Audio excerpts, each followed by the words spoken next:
네, 안녕하세요. 오늘은 여러분이 보내주신 자료, 송미린의 작가의 개인전, 커넥티드 응집된 호흡에 대해 좀 깊이 이야기 나눠볼까 합니다. 네, 안녕하세요. 이게 아트살롱 드라시에서 5월 7일부터 31일까지 열리는데요.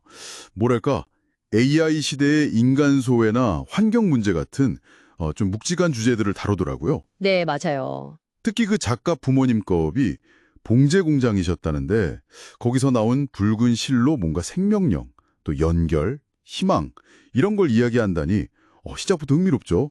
네, 그 부분이 아주 인상적이었습니다.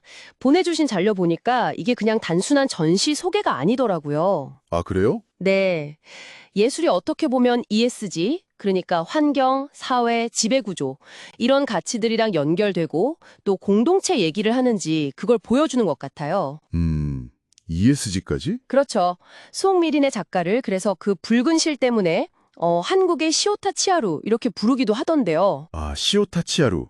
그 실 막 엄청 쓰는 일본 작가 맞죠? 네, 맞아요. 근데 시오타 치하루가 주로 기억이나 불안 같은 좀 내면적인 걸 다뤘다면 송미린의 작가는 이 실로 관계, 생명력, 사회적 연결 이런 좀 더 외부로 향하는 메시지를 던지는 것 같아서 그 차이가 흥미롭더라고요. 그렇군요. 그래서 이번에 같이 자료 보면서 자연과 인간의 연결, 또 예술을 통한 어떤 치유 이런 가능성을 같이 탐색해 보면 좋을 것 같습니다. 네, 좋아요.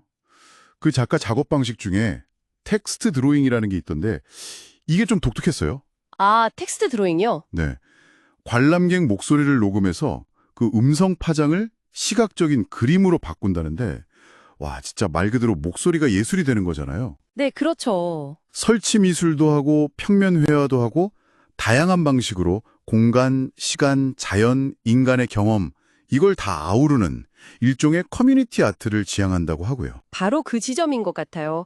소통하고 호흡을 강조한다는 거요. 소통과 호흡. 네, 작가 스스로도 작품 발표는 감상자와 호흡을 공유하는 행위라고 말했거든요. 그러니까 여러 사람이랑 만나서 대화하는 거 그 자체가 되게 의미 있는 상호작용이다. 이렇게 보는 거죠. 단순히 보기만 하는 게 아니라 그렇죠. 같이 참여하고 서로 연결되는 경험. 이게 중요한 거예요.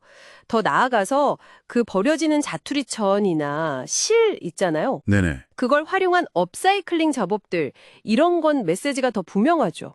환경 문제에 대한 이야기면서 동시에 ESG 가치를 실현하는 방식이랄까요? 근데 그 업사이클링이라는 게 물론 의미는 좋은데 가끔은 메시지만 너무 앞서고 예술적인 완성도가 좀 아쉬울 때도 있잖아요. 아, 네, 그런 경우도 있죠. 작가는 그 환경 메시지랑 예술적인 깊이, 이 균형을 어떻게 잡고 있을까요? 특히 그 봉지업 배경이랑 연결된 실이라는 소재는 구체적으로 어떻게 쓰이나요? 그 질문 되게 좋은데요. 이 작가의 경우는 업사이클링이 단순히 폐기물 재활용, 이걸 넘어선다고 봐야 할 것 같아요. 아, 그래요? 네.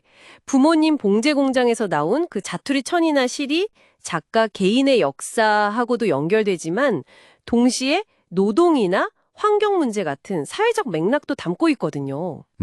개인사와 사회적 맥락이 같이. 그렇죠. 이 붉은 실이 때로는 강인한 생명력을 보여주기도 하고 또 어떨 때는 사회에서 좀 소외된 존재들을 감싸 안는 어떤 연대의 끈, 그런 역할을 하는 거죠. 와, 실 하나에 많은 의미가 담겨 있네요. 네, 이렇게 개인적인 이야기랑 시대적인 이야기를 이 실이라는 상징적인 재료 하나로 되게 잘 엮어내면서 그 예술적 깊이랑 메시지의 균형을 잡아가는 것 같아요. 마치 우리가 숨 쉬면서 공기를 교환하듯이 작가는 이 시를 통해서 관객하고 감정이나 생각, 또 사회적인 의미까지 주고받으려는 것 같고요. 개인의 경험이랑 사회적 메시지가 그 붉은 실로 자연스럽게 연결되는 거군요. 네, 맞아요. 그럼 이런 모든 예술적인 시도들이 결국 우리한테 뭘 말하고 싶은 걸까요? 작가가 생각하는 더 큰 그림, 그건 뭘까요? 네, 그게 작가가 말한 자발적 자아 탐구 혹은 좀 더 깊은 큰 자아 실현, 이 말하고 연결될 것 같아요. 큰 자아 실현이요. 조금 어렵네요. 그렇죠. 여기서 큰 자아 실현이라는 건 뭐랄까, 단순히 개인적인 성장, 이걸 넘어서는 거예요. 예술 활동을 하면서 사회 공동체나 자연과의 관계 속에서 내 존재 의미, 내 역할, 이런 걸 더 깊이 깨닫는 과정이라고 할 수 있을 것 같아요. 아, 나 자신과 세상을 연결하고 돌아보는 거군요. 네, 그런 거죠. 그리고 심진영 PD라는 분하고 협업해서 오디오 콘텐츠나 관객 참여 프로그램 같은 걸 만들었다고 하던데 이것도 소통 방식을 더 다양하게 하려는 시도겠죠? 네, 협업 얘기도 있었어요. 결국 이 전시는 작품 감상만 하는 게 아니라 관객이 직접 참여하면서 어떤 사회적인 연대나 문화 다양성의 가치 이런 걸 체험하게 하는 어떻게 보면 사회공헌적인 역할까지도 품고 있는 거죠. 네, 오늘 같이 살펴본 송미린의 작가의 커넥티드, 응집된 호흡 전시. 예술이 AI 시대의 소외, 환경, 연결 같은 우리 시대의 중요 질문들에 어떻게 답하는지, 또 우리에게 어떤 성찰의 기회를 주는지 생각해보게 하는 것 같습니다. 좋겠네요. 네. 작가가 예술을 통해 관객과 호흡을 공유한다고 했잖아요. 네, 점점 더 디지털화되고 어떻게 보면 서로 고립되기 쉬운 시대를 살고 있는데 이게 우리한테 참 중요한 질문을 던지는 것 같아요. 여러분에게 있어서 다른 사람 혹은 주변의 자연과 진정으로 호흡을 나눈다는 건 어떤 의미일까요? 생각해볼 문제네요. 네.